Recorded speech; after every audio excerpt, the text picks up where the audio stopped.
Hey guys, Coach Ambrose here, back with another breakdown video. First, I just want to say thank you for all the feedback and the messages about the previous videos, whether it's our instruction videos or the breakdown videos, and what you guys have been able to take away from them and implement in your training at home. And I'm just glad that I've been able to be at least some source of outlet for baseball while we wait on being able to get back out on the diamond and have some fun, and hopefully by this summer we're able to do so. But I just want to again say thank you for everybody that's messaged me and shared what they've been working on and what they've been able to pick up from the videos. It means a ton. So without further ado, let's get right into the next breakdown video. So today we have Tate Banish, who's on our 14-year-old team, sent this video in. Tate, thank you very much for sharing this with us and allowing us to talk some baseball today.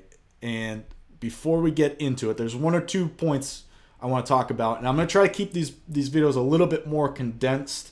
I know the first couple ran a little bit longer. I apologize. I get excited, I get on a roll, and I talk about a million different things. So I'm going to try to condense them a little bit more. We're going to talk about really just one or two points to take away today, and then we'll call it a day. So before we get into it, let me rewind a little bit. I was watching it right before I started. Let's just play the swing in its entirety, and then we'll discuss and break it down.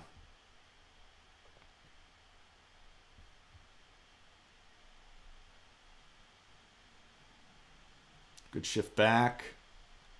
Good job gaining ground. Good post up. Much better post up, Tate. I haven't seen you in a while. Much better front side leg, locking out at the right time too. Landing bent on the front knee, posting up through rotation. Much better on the front side. And just one thing to add real quick before we get into the one or two points that I wanted to talk about is at Tate's gathering load. Let me go back a little bit more. So as he shifts weight back, we were talking about this in last week's video. So notice he's starting to shift this weight more in this back leg here, and you can see this knee staying inside the back foot. This is a good weight transfer back, Tate. So good gathering load on the backside leg.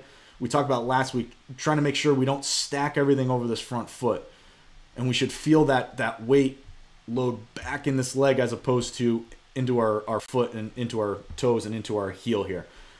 So as he starts to stride forward, and believe it or not, just that little bit of angle with his back knee is going to just help him in terms of making sure he's weight transferring, gaining ground forward as he takes his stride. All right, so great example there, Tate. The two things I wanted to talk about today. So, and this has actually been brought up by a number of people and messages to me in terms of my opinion. That you'll see plenty of pro guys do it, is creating coil with the upper body. And what I would say to that is there's plenty of guys that will do it. I don't necessarily focus on it. I know a lot of guys will. I kind of let the hitter tell me where they feel more natural. And so for Tate, him creating a little bit of turn with his upper body, it comes natural to him, feels good to him. The first thing I want to talk about is that, and what we want to be careful of, Tate, as we're doing that. So, and Tate's a great example of it's, and we've talked about in previous videos, it's not where you set up. Very rarely do I change a kid's stance unless he comes in and he's all over the place. Maybe it's a different discussion, but for me, it's much more important that the hitter is relaxed, comfortable, and really confident standing in that box right out of the gate, so that as he continues throughout the process, he's much more in a much more relaxed position. So, and Tate's a good example of, most guys may start their hands a little bit higher, a little bit more back. Tate's comfortable with his hands a little bit lower inside the back shoulder, but as you'll see, he starts to create space and he gets his hands back. So not as big of an issue per se. But the first point I want to talk about in terms of creating that coil and that tension, I would argue the whole reason guys do that is, and we've talked about and discussed in previous videos, is creating that tension and that separation between our lower and upper body. So the point I want to bring up, and what I've been discussing with a number of people that have messaged me, is be careful of not over rotating. Number one, obviously, like, don't, if you had a jersey, don't show your numbers to the pitcher, right? The more I turn away from the pitcher, the more time and space I now have to make up and create to even have a chance to get my hands and barrel out front to attack the baseball. The other part of it is be careful of what the lower half is doing as well when we're creating that kind of that coil position, or whatever you want to call it. So as Tate goes back, you'll start to see front shoulder turn a little bit, but notice what's happening to his front knee and his front hip. See how they're kind of turning back towards the catcher as well? We go back. So now essentially it's just from this angle, and the video that Tate sent me, it almost looks like his whole front side's turning away from the middle of the field, or away from the pitcher. Now, and this is why I wanted to point it out, Tate. If I bring up Encarnacion, for example. All right, and I use this for a number of reasons, just because his hands start a little bit lower inside his shoulder. Similar position to where Tate's at. I thought it might be a good example. But I'm going to play this in slow motion a couple times. What I want everyone to watch is, you'll see some turn in this front side shoulder with Encarnacion. I want you to watch where his hips, for the most part, stay when he's doing that, though.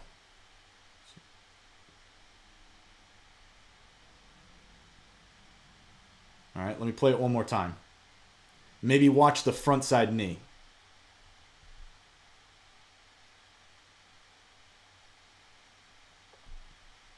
All right, so he's at landing. Again, turned a little bit. You're already almost like his belly button's facing the catcher behind him. But his front knee never really left us, right? Like, if we're off to the side, his knee never really left us. Whereas if, go back here, see how that knee's almost pulling back towards that catcher?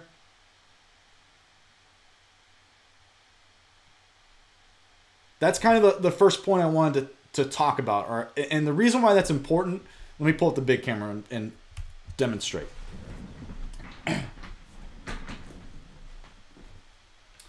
And again, plenty of hitters will create this coil. Again, it's not something I primarily focus on, especially with younger hitters per se. But there's plenty of guys that will do it. Just my opinion, Tate, in the video that you sent me, is we want our hips and our upper body not to work together as one, right? We've talked about creating separation, creating tension. If you think about it, if you're gathering loading and my shoulders and my hips all turn together and they essentially stay stacked over each other, I'm not really creating any tension or separation, right? Like, I'm essentially just turning away from the pitcher, okay?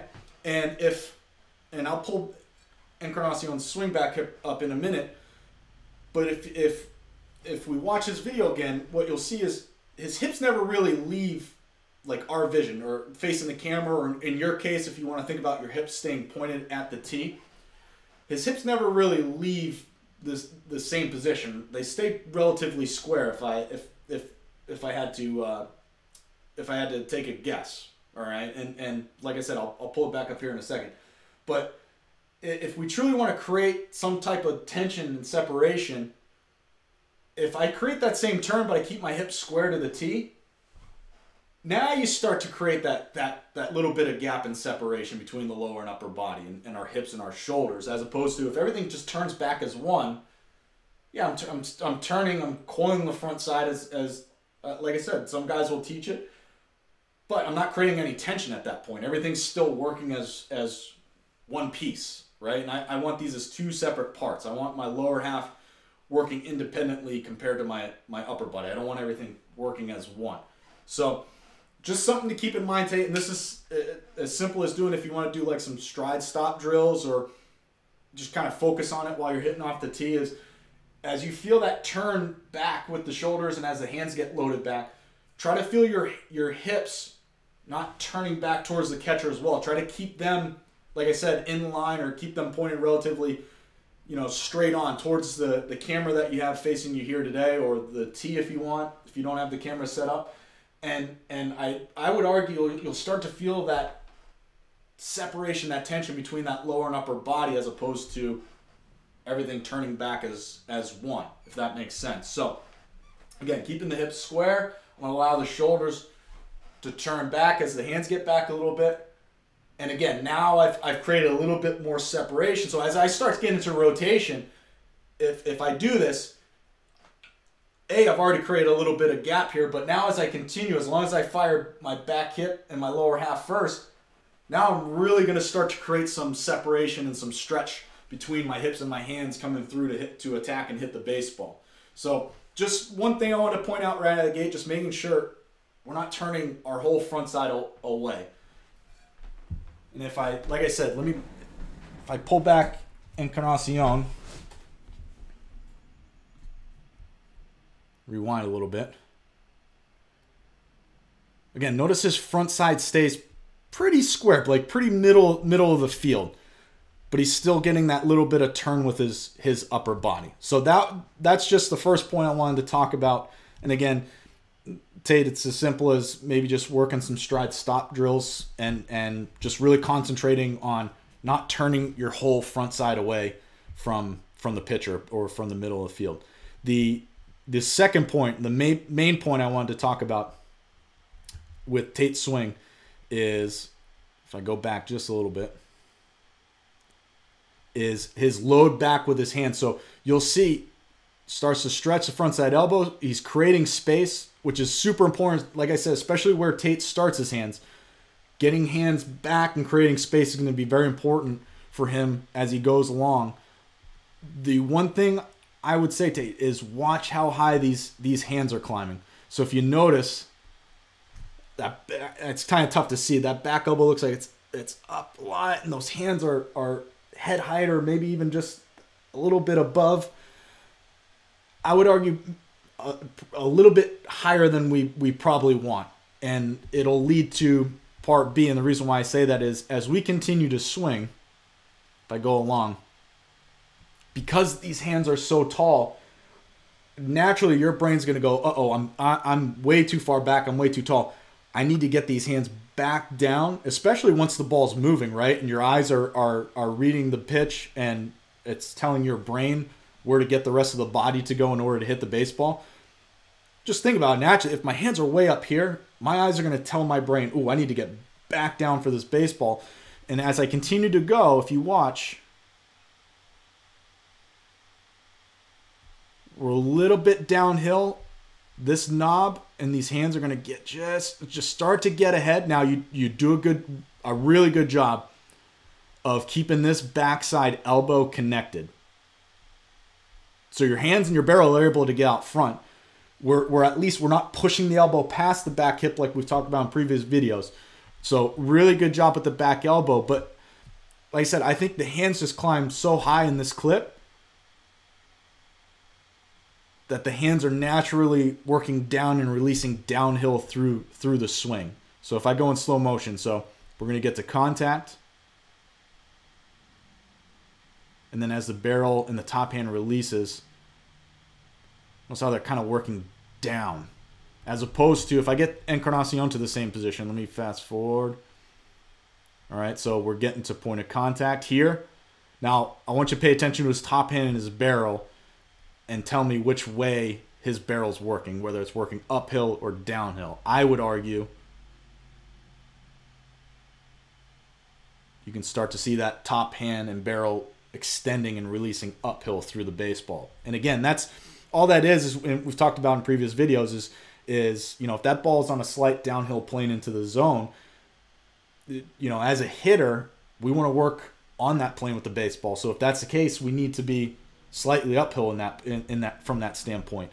So as you can see, as his top hand and barrel releases, he's naturally now working uphill through the baseball, as opposed to if you watch, see how the barrel's releasing down.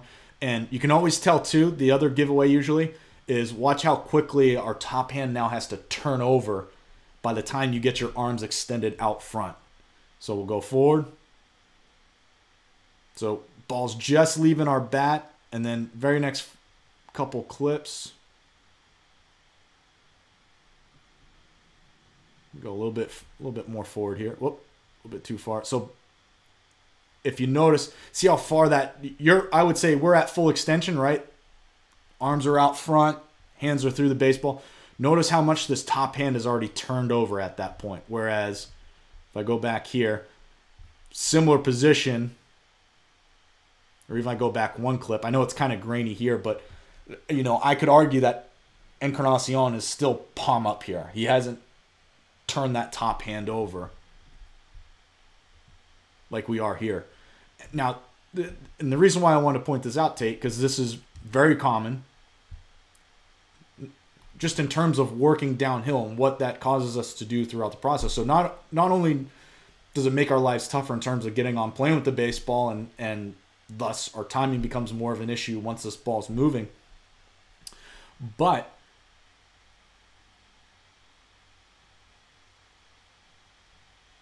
as you'll notice, our naturally our knob and our hands start to speed up, start to get ahead of the hips, and then again, a lot of times that's going to lead us downhill to the baseball. And I would argue, Tate, if your hands didn't get as high as they did, if they got to shoulder height, which I'm going to talk about here in a second, and you put off, the rest of the swing stays the same, I think you're naturally going to work uphill because the rest of the pieces are there. Great rotation with the lower half, great post up, we're locked in place. Everything's trying to work around your body. So just my opinion from what I've seen in this video, and if I go back to Encarnacion, hopefully I'm saying that right. So hands are lower, but by the time he's at landing, hands are back, elbows up. He's not above the back shoulder and up by his ear and his head, like where we kind of are here. And I would almost I almost wonder, Tate, if sometimes we feel like that's where we need to get our hands and push our hands back to that position and push our hands higher because we start them so low. I would argue, and this is what I'll leave everyone with today, is